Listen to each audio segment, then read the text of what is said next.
জিয়াউর রহমানের হত্যাকারী মোজাফফরকে অধিকতর জিজ্ঞাসাবাদ চলছে, জানালেন স্বরাষ্ট্রমন্ত্রী। বিচার হবে সেনা আইনেই। তাকে আমরা গ্রেফতার করে সেনা আইনেই বিচার করার জন্য আমরা সেনাবাহিনীর কাছে হস্তান্তর করেছি। জেনারেল কোর্ট মার্শাল করে সম্ভবত তার বিচারটা নিষ্পন্ন হবে। সাবেক স্বরাষ্ট্রমন্ত্রী আসাদুজ্জামান খান কামালকে ফেরত চেয়ে দিল্লিকে চিঠি। গুম কাণ্ডের হোতাখ্যাত জিয়াউলের বাড়িতে দুদকের অভিযান।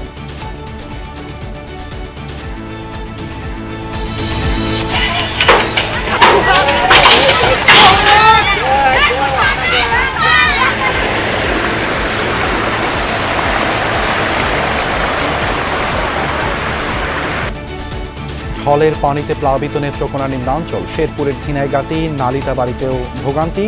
তিস্তার পানিতে তলিয়ে আছে রংপুরের নিচু এলাকা। প্রতি বছরে বন্যা হয়, এইভাবে আমাদের অনেক ক্ষতি হয়। সরকারের নিকট আকুল আবেদন জানাচ্ছি, আমাদের দ্রুত সময়ের মধ্যে এই মহারশী নদী খনন এবং নদীর স্থায়ী টেকসই একটি বেড়িবাঁধ নির্মাণের জন্য দাবি জানাচ্ছি।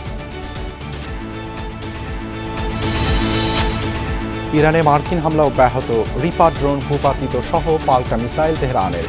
পারমাণবিক কার্যক্রম বন্ধে ঘুষ দিতে চেয়েছিল যুক্তরাষ্ট্র, দাবি আরাকচি।